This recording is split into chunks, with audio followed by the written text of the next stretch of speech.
முதல் வாசகம். திருத்தூதர் பணி அதிகாரம் 14, திருவசனங்கள் 19 முதல் 28 வரை. அப்போது அந்தியோக்கியாவில் இருந்தும் யூதர்கள் வந்து மக்களை தூண்டிவிட்டு பவுல் மேல் கல் எறிந்தார்கள். அவர் இறந்து விட்டார் என்று எண்ணி நகருக்கு வெளியே அவரை இழுத்து போட்டார்கள். சீடர்கள் அவரை சூழ்ந்து நின்றபோது அவர் எழுந்து நகரினுள் சென்றார்.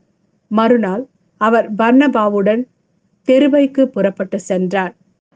அந்த நகரில் அவர்கள் நற்செய்தி அறிவித்து பலரை சீடராக்கிய பின் லிஸ்திரா, இகோனியா, அந்தியோக்கியா ஆகிய நகரங்களுக்கு திரும்பி வந்தார்கள். அங்குள்ள சீடர்களின் உள்ளத்தை அவர்கள் உறுதிப்படுத்தி, நாம் பல வேதனைகள் வழியாகவே இறையாட்சிக்கு உட்பட வேண்டும் என்று கூறி நம்பிக்கையில் நிலைத்திருக்கும்படி அவர்களை ஊக்குவித்தார்கள். அவர்கள் ஒவ்வொரு திருச்சபையிலும் மூப்பர்களை தேர்ந்தெடுத்து நோம்பிருந்து இறைவனிடம் வேண்டி தாங்கள் நம்பிக்கை கொண்டிருந்த ஆண்டவரிடம் அவர்களை ஒப்படைத்தார்கள். பின்பு பிசிதியா வழியாக பம்பிலியா வந்தார்கள். பெருகை நகரில் இறை வார்த்தையை அறிவித்த பின் அத்தாலியா வந்தார்கள். அங்கிருந்து கப்பல் ஏறி அந்தியோக்கியா வந்தார்கள். அங்குதான் அவர்கள் அருள் வழங்கும் கடவுளின் பணிக்கென்று அர்ப்பணிக்கப்பட்டார்கள். இப்போது அப்பணியை செய்து முடித்துவிட்டார்கள். அவர்கள் அங்கு வந்ததும் திருச்சபையை கூட்டி கடவுள் தங்கள் வழியாக செய்த அனைத்தையும், அவர் பிற இனத்தவருக்கு நம்பிக்கை கொள்ளும் வாய்ப்பை கொடுத்ததையும் அறிவித்தார்கள். அங்கே அவர்கள் சீடர்களுடன் பல நாட்கள் தங்கினார்கள்.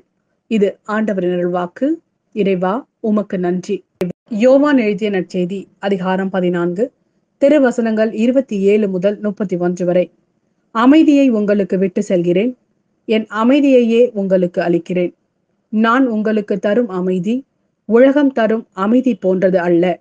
நீங்கள் உள்ளம் கலங்க வேண்டாம், மருள வேண்டாம். நான் போகிறேன், பின் உங்களிடம் திரும்பி வருவேன் என்று நான் உங்களிடம் சொன்னதை கேட்டீர்களே. நீங்கள் என் மீது அன்பு கொண்டிருந்தால் நான் தந்தையிடம் செல்வது பற்றி மகிழ்ச்சி அடைவீர்கள். ஏனெனில் தந்தை என்னை விட பெரியவர். இவை நிகழும்போது நீங்கள் நம்புமாறு இப்போதே இவை நிகழும் முன்பே சொல்லிவிட்டேன். இனி நான் உங்களோடு மிகுதியாக பேசப் போவதில்லை. ஏனெனில் இவ்வுலகின் தலைவன் வந்து கொண்டிருக்கிறான். அவனுக்கு என் மேல் அதிகாரம் இல்லை. ஆனால் நான் தந்தையின் மீது அன்பு கொண்டுள்ளேன் என்பதையும், அவர் எனக்கு கட்டளையிட்டபடி செயல்படுகிறேன் என்பதையும் உலகு தெரிந்து கொள்ள வேண்டும். எழுந்திருங்கள், இங்கிருந்து போவோம்.